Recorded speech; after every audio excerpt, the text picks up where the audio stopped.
Good morning, everybody. Everyone, please take your seats.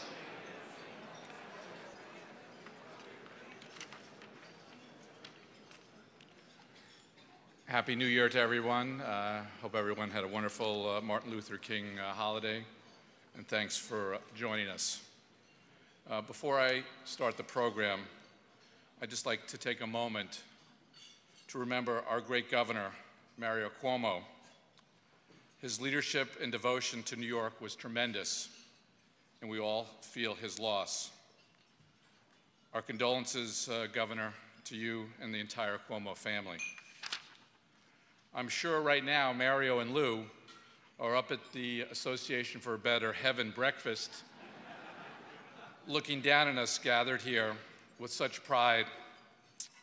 Their spirits are definitely in the room with us this morning.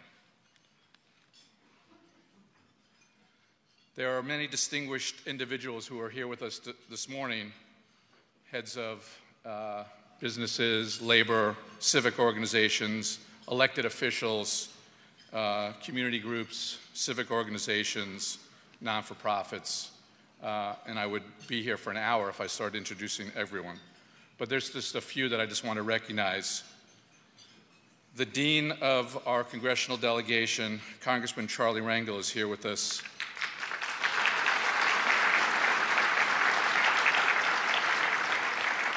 Charlie started his career as a congressman in 1971, actually the same year that ABNY was started. He has led a long and distinguished career and has fought so hard for our city and our state. And Charlie, as you embark on your last term in Congress, we know you will continue to fight and be a strong advocate for our city and state.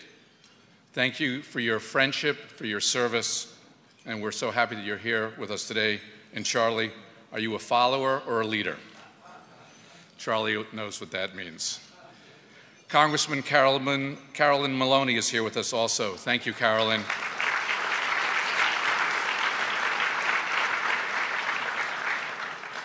She fought the good fight for us in representing an important issue that was just passed and signed just a couple of weeks ago in Congress, and that is the extension of TRIA.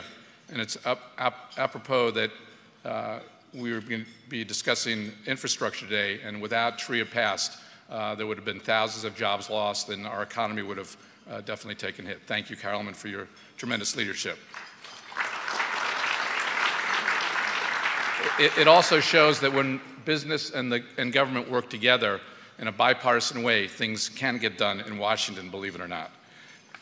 We also are honored to have with us our old friend, Carl McCall. Carl, where are you? Thank you for being here. SUNY Chancellor. Also want to recognize two gentlemen, and their paths are crossing. Larry Schwartz, Secretary of the Governor, thank you for your tremendous efforts and work on behalf of our state, and we wish you the best of luck, Larry. Thank you. And the man who will be taking his spot, Bill Mulrow, an old friend of ours and an incredible public servant, and we wish you the best of luck, Bill, and look forward to working with you. I know that there are other members of the administration who are here with us this morning, and Governor, we congratulate you on your tremendous efforts to bring in new blood into the administration. We wish you and your team the best of luck. Thank you for being here this morning.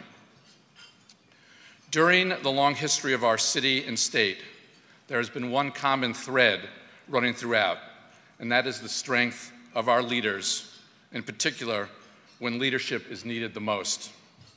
When New York is in crisis, whether a result of Mother Nature, external threats, or self-inflicted, and our lights go out, we've been always blessed with great leaders who have stepped forward with flashlights in hand to light the path for all of us.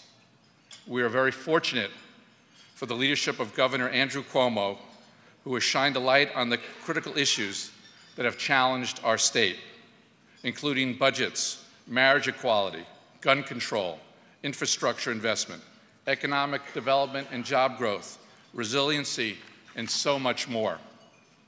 Since assuming office in 2011, Governor Cuomo has been one of the private sector's greatest partners in making New York a more business-friendly state. He understands the important roles that state government plays in the strengthening of our economy and creating an environment that encourages growth. Governor Cuomo started bringing fiscal responsibility back to Albany, passing 4 consecutive on-time budgets for the first time in 40 years.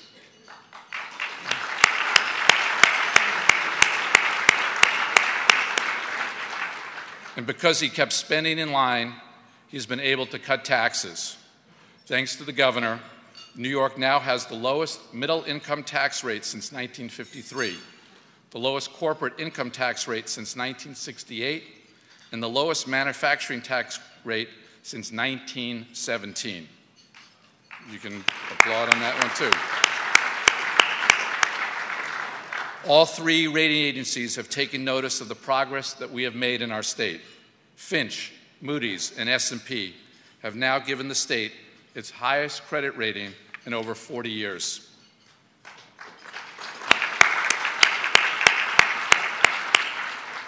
The governor recognizes that infrastructure is the core of any economic engine.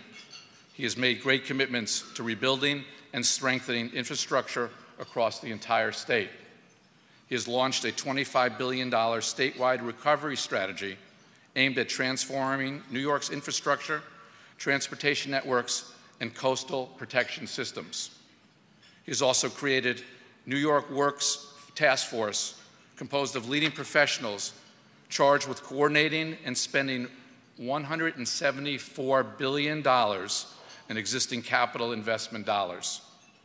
After decades of delay, Governor Cuomo is finally rebuilding the new New York Bridge, replacing the Tappan Zee, saving the state $1 billion through innovative design-build process. Governor, your vision and leadership have been invaluable to our city and state, and we are grateful for your ongoing commitment to attracting and retaining jobs, keeping our fiscal house in order, protecting and expanding economic drivers of New York, and making the critical infrastructure investments we need to ensure that our Empire State remains globally competitive. Governor, as you light the path forward, we stand behind you with our flashlights, ready to help in any way we can. Ladies and gentlemen, please join me in welcoming Governor Andrew Cuomo.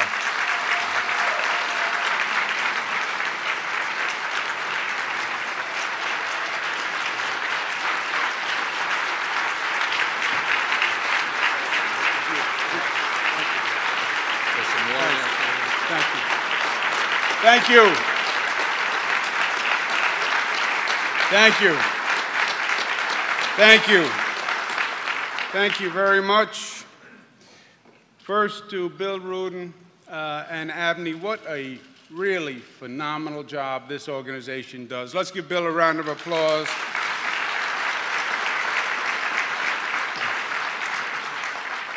And I think he's right. I think his father and my father are in the same place. And I think they're probably together right now, looking down and listening to Bill's speech and listening to my speech, and they'll be doing their running commentary. And frankly, I'm glad I'm not hearing it. They had a very long relationship. They were very fond of each other. They were together when New York was going through really tough times. And if you want to talk about 2 people who defined leadership and defined partnership and defined coming together and finding commonalities to get through tough times, it was Lou Rudin and Mario Cuomo, and their lesson of leadership. We have a lot to learn from, especially during these difficult days. So it's my pleasure to be with all of you today. I have my team members here. You heard about Larry Schwartz and Bill Mulrow. We're also joined by Tom Prendergast, who runs the MTA. Give him a round of applause.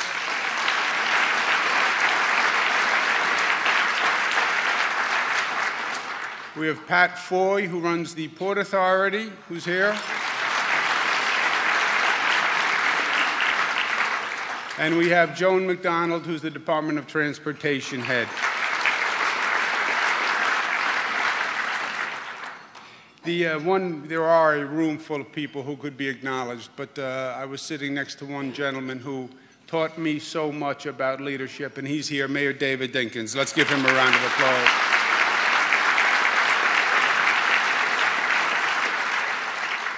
Now, this is a new year. Happy New Year to everyone. It's the beginning of the year, and it's traditional at the beginning of the year, the governmental leaders, the executives, lay out a vision for that government for the year. The President does the State of the Union address.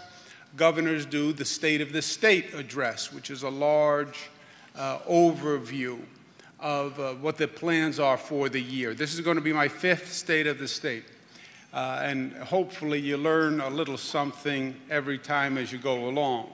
And this is probably the most robust State of the State that I've done. We have close to 100 significant proposals to try to get done with the legislature.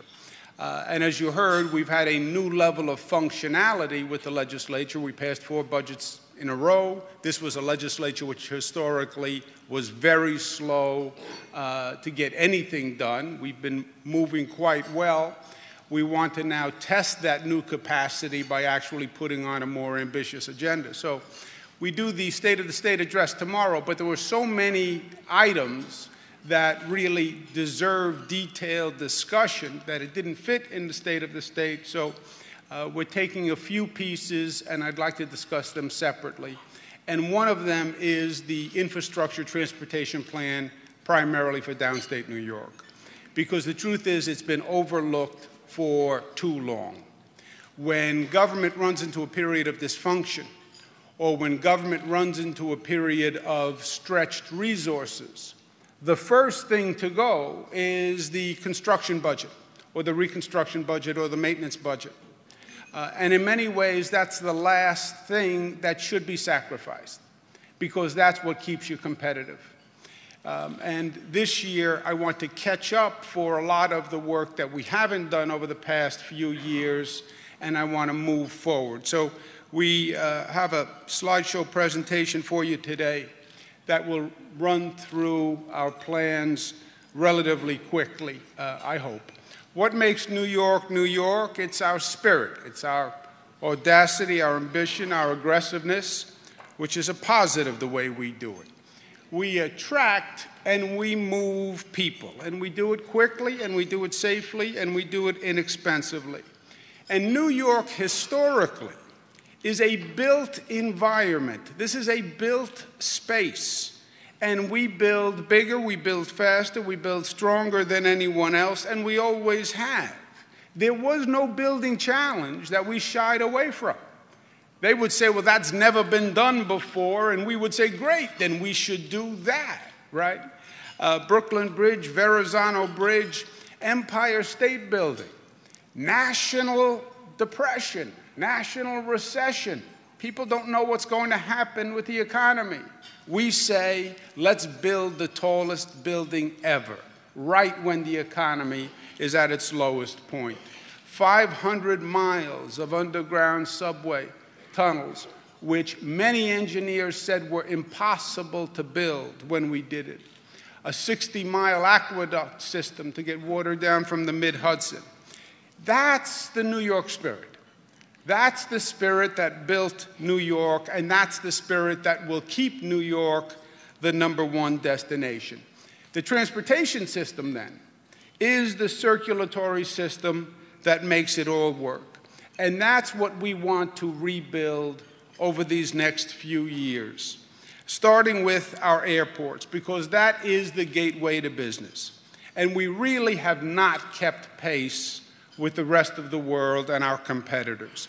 You look at any report, it will talk about how the New York airports sorely lag in terms of development. The Vice President said, if I blindfolded you and took you to LaGuardia Airport in New York, you must think I must be in some third world country. Not the most warm and fuzzy comment ever made, but instructive nonetheless. New York is a world-class location. but our airports are outdated and lag behind our competitors. There are some phenomenal developments in airports around the world, and not only the usual suspects, but South Korea, Hong Kong, the Dubai airport is truly a phenomenon. So this fall, we launched a design competition to modernize our region's airports, starting with JFK and LaGuardia. And we asked the designers to be creative. The sky's the limit. Start with a blank piece of paper and just give us a vision for the most competitive airport on the planet. That was the charge. And we got some really exciting designs back, 11 between JFK and LaGuardia. For LaGuardia, the main problems are limited public transportation. It's a bad use of space, and very few what we would now call modern amenities. The proposals that came back were really breathtaking.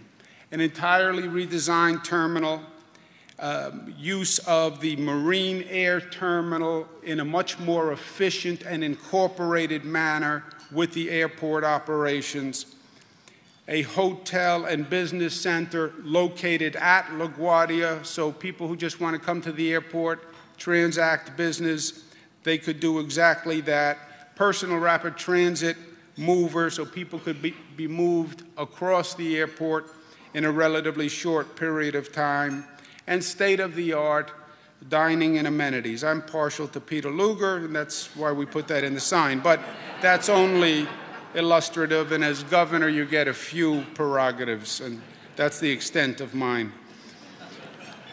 Regional ferry access to get you to the airport, and something that we're going to do, which I'm very excited about, which is a new train service that will get to LaGuardia. You can't get to LaGuardia by train today, and that really is inexcusable, and that we're going to change over the next several years. We will construct an air train that will connect with the Route 7 subway line and the Long Island Railroad at Willets Point, and will take you into LaGuardia. That is about a 1.5 mile construction.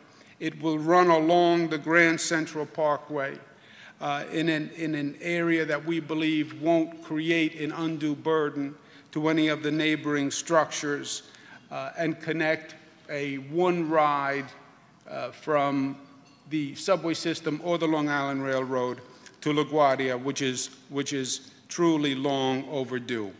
The final design submissions for LaGuardia, we're looking for a high-speed ferry terminal that goes from LaGuardia to Manhattan, the redesign of the marine air terminal and including it into LaGuardia Airport, a hotel business center, retail shopping, personal rapid transit, and the rail access that we are going to be building in any event. JFK is in a similar situation, probably worse. Inefficient cargo facilities, difficult access between terminals, limited expansion ability. Again, we've gotten all sorts of exciting proposals that have come in. Some have re-envisioned the entire airport with ferry lines, train services, faster connections, etc. All include better access to public transportation, because that is going to be the key, a centralized hub at JFK, a new hub interior, and our requirements for the final design will be a world-class hotel, again, transportation ease, accessible parking, and improved mass transit. Long-term, we're looking at possibilities for redesigning the airways, the landing ways, which requires federal approval, but I'm sure with Congressman Rangel and Congresswoman Maloney, we'll get that in a matter of weeks, if even weeks, given their ability to do their job the way only they can do it. But longer term, actually repositioning the runways would make a significant difference. Today we're going to appoint a committee. The committee's job is to review the proposals that have come in and take them to the next level, which will be the final submission. They will meet with the bidders who have provided bids thus far, talk about the requirements, and also coordinate these bids with any outstanding RFPs that the Port Authority or MTA have outstanding to find out how to do this in the fastest way possible. Dan Tishman, who you all know, who is one of the premier builders on the planet, in my opinion, especially in this regard, has agreed to be chairman. And I guarantee the people of this state that he's going to be worth every penny of the dollar he gets paid to do this job. And we thank him very much for doing it. Query.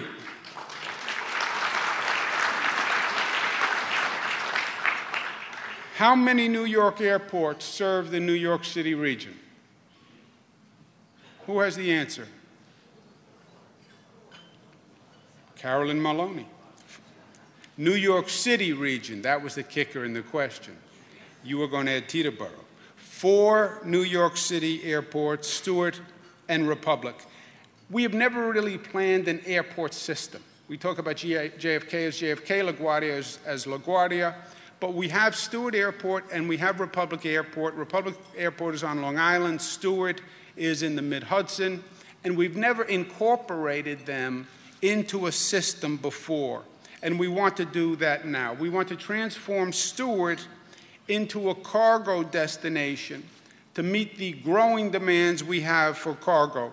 Stewart has one of the longest runways in the Northeast because it was a former military base. It has probably one of the best accesses to major transportation. It's right off the thruway, New York State Thruway, and it's right off 84. We're going to make the land surrounding Stewart Airport a tax-free zone. So it will basically be a free trade zone in New York State. There'll be no New York State taxes in the geographic area around Stewart. So for cargo companies that want to locate at Stewart Airport, bring goods in, bring goods out, there'll be no New York State taxation. We also want to take the current cargo that comes into JFK and move that cargo shipment up to Stewart, freeing up more space at JFK, getting the traffic out of New York City and moving it towards upstate New York. Republic Airport is the same thing. It's on Long Island. It has easy access to major roads. We're also going to make the land around Republic Airport a tax-free zone, what we call a startup zone, no state taxes. So any business that locates there will pay no state taxes, and we believe it'll be an economic incentive. The Republic Airport is currently owned by the Department of Transportation. We want to transfer it to a private operator.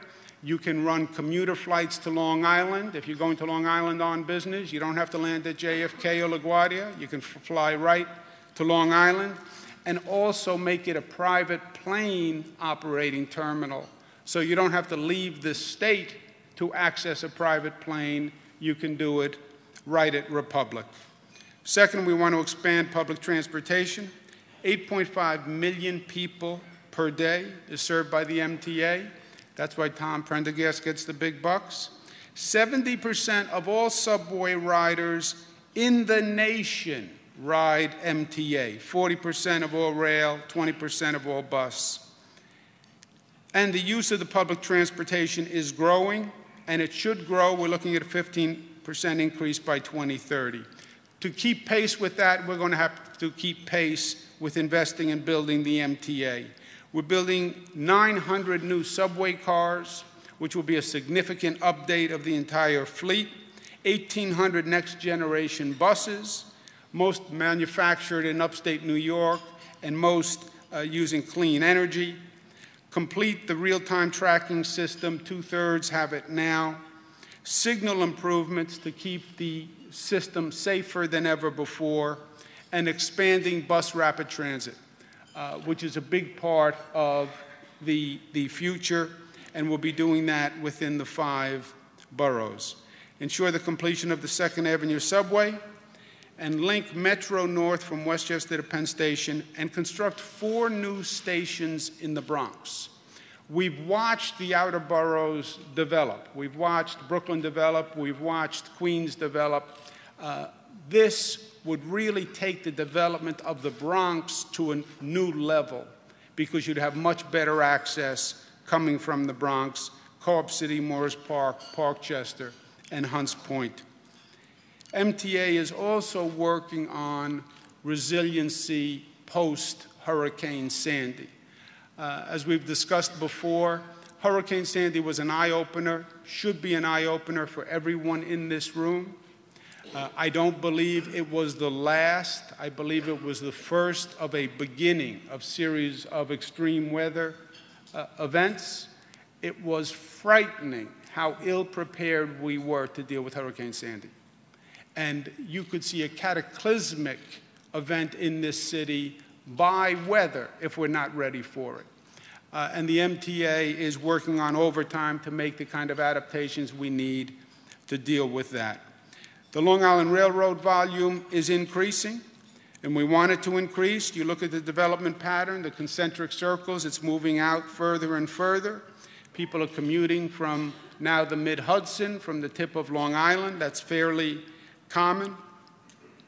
We need more park and rides on both the north and the east, and we're going to be building that at the Ronkonkoma hub on Long Island, the Nassau hub, and north in Tarrytown, extensive park and ride facilities to get people on the train. In terms of infrastructure, we're going to continue upgrading our infrastructure statewide.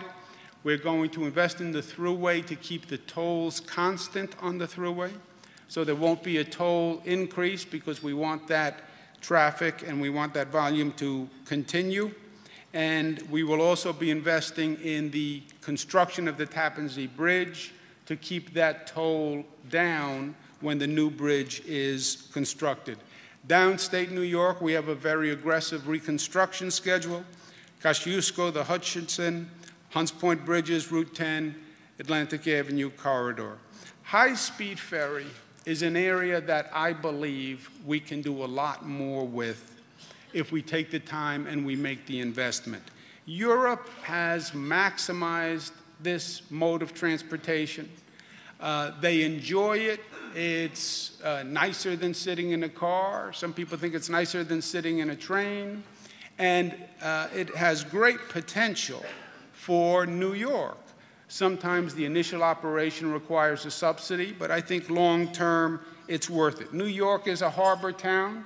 It's what made us in the first place. If you look at the distances by water, they're all relatively close. That's what worked for us in the beginning, and I think it's going to pose an interesting alternative to develop as we go forward. If you're talking about infrastructure, roads, bridges, et cetera, we have to shift to broadband, which is really the new infrastructure. Eisenhower created the highway grid that developed the nation. There's no doubt that broadband is going to be the grid that is going to develop the nation and the state moving forward. It is amazing how many businesses and homes don't have access to high-speed broadband in New York. 500,000 homes, 4,000 businesses. If you don't have access to high-speed broadband, you can't locate a modern-day business there, period. And we have to get this grid completed, and we're going to make the largest single investment by the state ever made, $500 million, matched by $500 million in private sector for a $1 billion expansion of the broadband grid. How are we going to do this all? Something called design build.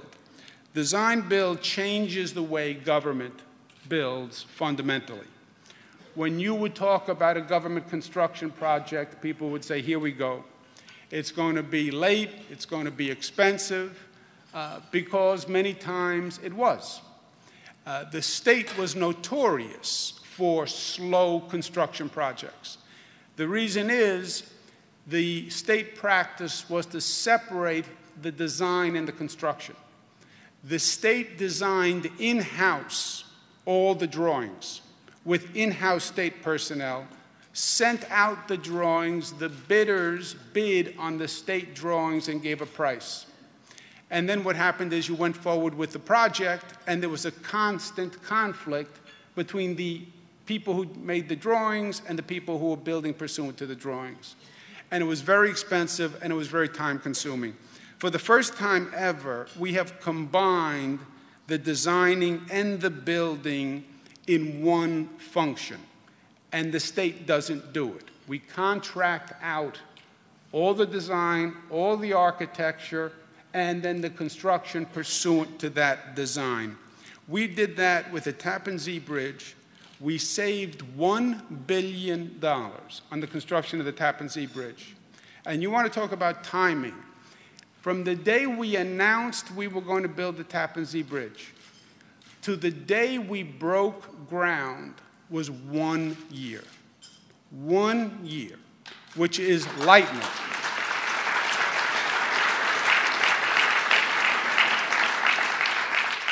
So when you hear construction and you hear government and you hear delays, it does not have to be that way. You know, it doesn't say in the Bible every government project must be slow and expensive. And the Tappan Zee is a testament to that, because the Tappan Zee is a bridge across the Hudson River, which is probably the most environmentally sensitive river in the country. It was a very difficult project, but we got it done, and right now we are on time. We're actually ahead of schedule, and we are under budget. And we're going to stay that way if I have to go out there with a screwdriver and a hammer myself. The cutting through the red tape, though, and getting these projects done on time is critical. We want to take that design-build approach, and we want to extend it all across the state government. The last question is always the last question as New Yorkers. How much will this cost me? It is the New Yorkers' question. All the costs will be from existing state resources, what we call bank settlement funds. We had a one-time infusion of cash because of large settlements, thanks to the good law enforcement in New York. But between the bank settlement funds, the state budget, existing MTA and Port Authority budgets, we can cover the cost of this construction. Much of the airport cost will come from P3s, partnerships that will finance the construction with a back-end profit. Overall, as you heard from Bill, what we did in the past 4 years, what I want to keep doing is I want to keep lowering taxes. Why? Because the engine for the entire city is a strong private sector economy. We need businesses coming in. We need businesses growing. That creates jobs. That creates a tax base. Nothing works without that. And for too many years, New York had a reputation as an anti-business state. Taxes keep going up. Regulations keep going up. They thought that we were torturing business. And we did, frankly, have what I call a hangover New York arrogance. You know, we just assumed business would be here no matter what. And whatever we did to business, they would stay in New York State because we were New York. Where else were they going to go? Well, there actually are other states that they can go to. If you look at a map, you will see shapes to the west of New York, little rectangles, squares, some little squiggly shapes. Those are called other states. And if you torture people enough and you torture business enough, they will go to those other places. They are inhabitable. They're not New York, but people can live there, and they have shown that they will move there. So we have to change our attitude. And we have to change the reality, and we have to change our perception, which is we are pro-growth, we are pro-business, we want them here, we want to work with you, and that's exactly what we've been doing, not just in words, but in reality. We have been lowering taxes dramatically across the board, and we will continue to. Last year, lowest middle-class tax rate since 1953, lowest corporate tax since 1968, lowest manufacturing tax since 1917. This year, if I have my way with the legislature, we're going to do a property tax cut. You don't feel it in New York City, but outside of New York City, the property tax is the crusher. This state, the #1 tax in New York is not an income tax. It's the property tax. And it is the #1 tax paid by business in this state. We want to cut property taxes, and we want to cut the small business income tax from 6.5 to 2.5%, which would be the lowest small business tax in over 100 years in the state of New York. And we want to get that done this year. This quote says it all to me. New York is in an international competition for the best destination to live, work, and play. Either you are moving forward or you are falling behind. It's been too long since New York was moving forward at the pace that New York should be moving forward. And we're going to correct that this year. If we keep lowering taxes, growing business, empowering individuals, that's what made New York, New York, and that's what will make New York a better New York going forward. Thank you very much for listening.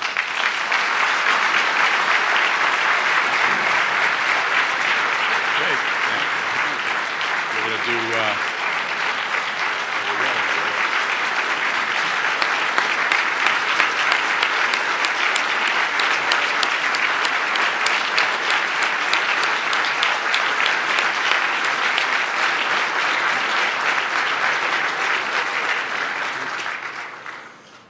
You covered me before by not by introducing our esteemed Mayor Dinkins. I forgot he was on my notes, and I just went over. But David, thank you for being here, and we have also several of our district attorneys here. So thank you for all joining us. The governor has agreed to answer a few questions from the audience. So yes, sir, in the back right there. There's a microphone right behind you. Thank you. Hi, Governor. Steve Sigmund from Global Gateway Alliance. First of all, thank you for the announcement on LaGuardia one-seat ride. We've been calling for it for some time, and it's sorely needed. You talk a little bit about the airport plan and the conceptual designs, and in particular, how those designs will protect the significant investments that the airlines and the Port Authority have already made in the airport infrastructure and the building that's going on now. Yeah. It's a good question, and that's the nature of the beast when you are redesigning or rebuilding an airport. It's not that we're building a new airport and we start with a vacant piece of land. The airport has to continue to operate while we're building it, and several terminals have just made significant investments in new terminals in those areas. So the challenge for the committee that I mentioned is, how do you coordinate that? How do you take the new designs, make these major improvements, coordinate it with the recent investments that have been made by terminals and the current RFPs that are out there? Port Authority has issued RFPs, the MTA has issued RFPs, and how do we use those RFPs as part of this process? But it is challenging, and it is a different kind of development, because you have to take the airport as a given, keep it operating, but yet do the redevelopment and do it quickly. You know, I'm of a different headset. The government headset, when it goes to build, is you start and you finish when you finish. You know, there's no real incentive to finish a government project. As a matter of fact, there's a disincentive to finish a government project, because then all the government employees who are managing the project are now out of a job. We got to the state capitol. It was under renovation for something like 9 years. One of my first meetings, I said, well, when do we finish the renovation? Scaffolding, dust, hammers, dirt. He said, well, you know, another 10 to 12 years, and we should have it wrapped up. I said, yeah. We finished in 2 years, actually.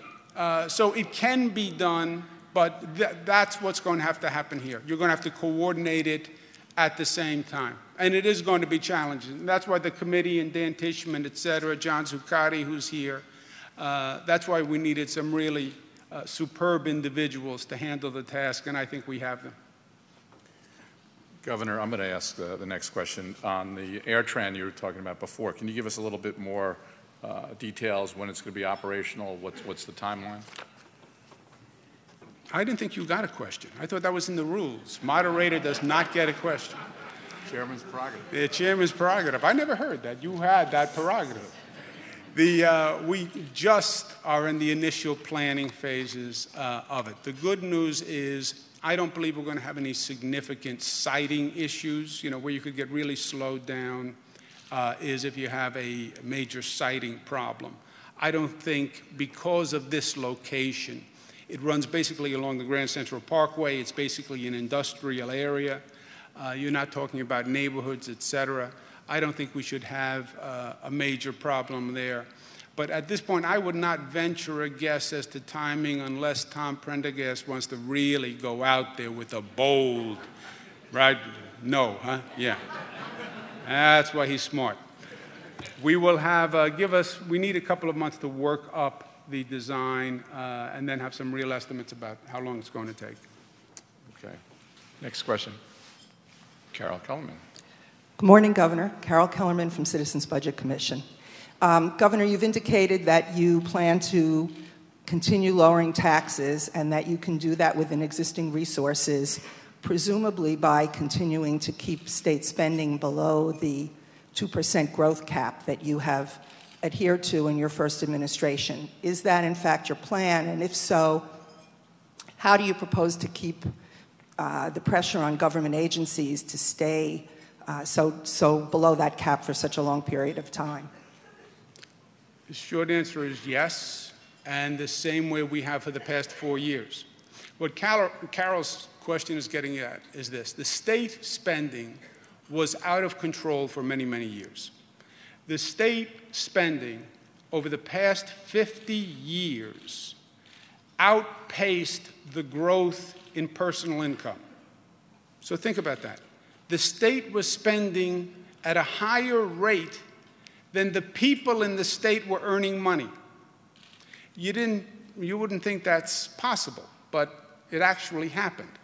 So the state was spending 6% more, 8% more, 10% more every year. The education and Medicaid budgets, which is the bulk of the state spending, every year it went up 10%. Didn't matter what the economy was doing. Those two budgets were going up. Those two budgets are the most heavily lobbied budgets with the most sophisticated political infrastructure, and those budgets just kept going up. They didn't care where the economy was. They didn't care how much money you were making. That education budget was going up 10%. I said year one, 4 years ago, we're going to get control of the costs, and we're going to come up with indexes that index the growth of the state budget to the growth in personal income, basically.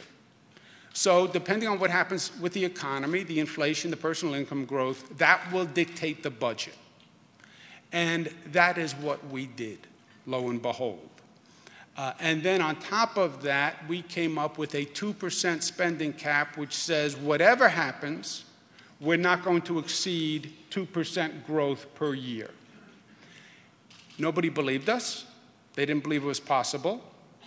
We did it the first year, and people said, well, you just got lucky, or it was a mistake, or something happened, lightning. We did it year 2, year 3, year 4, and we're going to do it year 5. And I think, Carol, it's actually gotten easier because it is a given. The legislature knows I'm not going over 2%, period. And we've changed the budget from an arbitrary political who you know, who had the best lobbyist, who ran the most TV commercials, to an indexed formula that is indexed to growth. So we're going to keep doing it the way we've been doing it. Last question, gentlemen. Oh, it's Jay Kriegel. The Abney breakfast is not complete without a question from Jay Kriegel. Thank you, Governor, especially for our design build, Dan Tishman and Bill Mulrow. Great additions to the state. Sorry you didn't mention Earl Bridges this year. and the trivia question, but I wonder if you'll accept a question on the broadest infrastructure of the state, education. You've been a great supporter of charter schools, which are very important to many of us, and we're deeply grateful for that. I wonder if you'd talk a little about how you see it playing into the future. Yeah, I think, Jay, and by the way, Rick Cotton has also joined my team. I just noticed him, former counsel at the NBC, and a really extraordinary individual and a great addition to state government. I'd like to recognize Rick Cotton.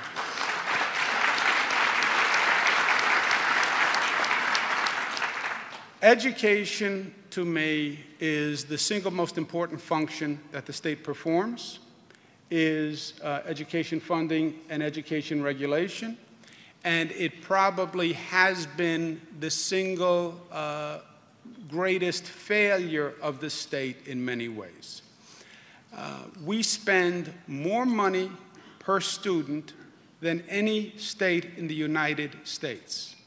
More money per student than any state in the United States. We are decidedly in the middle of the pack in terms of results. The most sophisticated lobbying, politicking is done around the education budget. And the answer to education has always been the same. More money, more money, more money. Raise the education budget, raise the education budget, raise the education budget. And we have. And you know what it's gotten us? A larger and larger bureaucracy and higher salaries for the people who work in the education industry. Somewhere along the way, we forgot that the education system and the education programs are about the students, not about the bureaucracy. We didn't go into the education business to grow a big education system.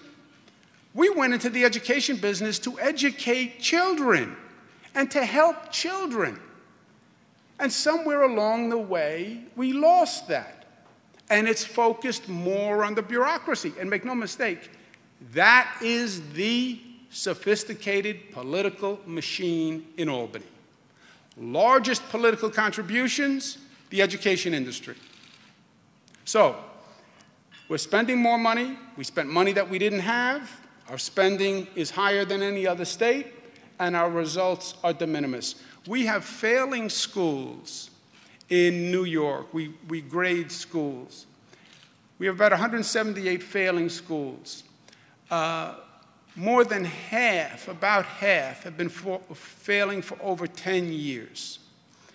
250,000 students have gone through failing New York schools while the government did nothing about them. Think about it. You want to talk about a damning commentary. 250,000 students went through failing schools and we did nothing. Why? Because the answer to the failing school is hard. What do? Maybe somebody would lose a job. God forbid. And that can never happen. So we just keep the system as it is. I have at the top of my agenda to reform the education system. The simple device that I want to put in is something called the teacher evaluation system. Find out what teachers are doing well. Find out what teachers are not doing well. The teachers who are doing well, incentivize and give them bonuses. So there's an incentive to perform well. The teachers who are not performing well, get them the help they need to actually do better, teacher improvement plans, work with them. And the teachers who really should be in a different occupation, then they should be in a different occupation. Or a teacher who abuses a child should be out of the classroom. Or a teacher who, I mean, that's...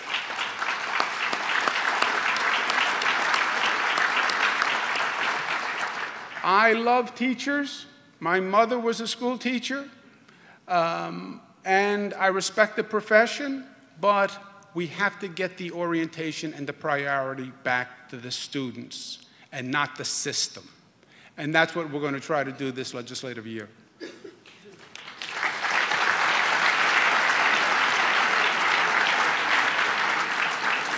Thank you, Governor, for choosing ABNY to talk about these important issues. We appreciate it. We know you've got a very busy schedule with your State of the State tomorrow, and we look forward to working with you and helping you in any way we can. Thank you all for coming. We have Carmen Farina next on Thursday, and then Controller Scott Stringer on Monday. We've got a very busy week, but thank you all for coming, and back to work, and let's keep going.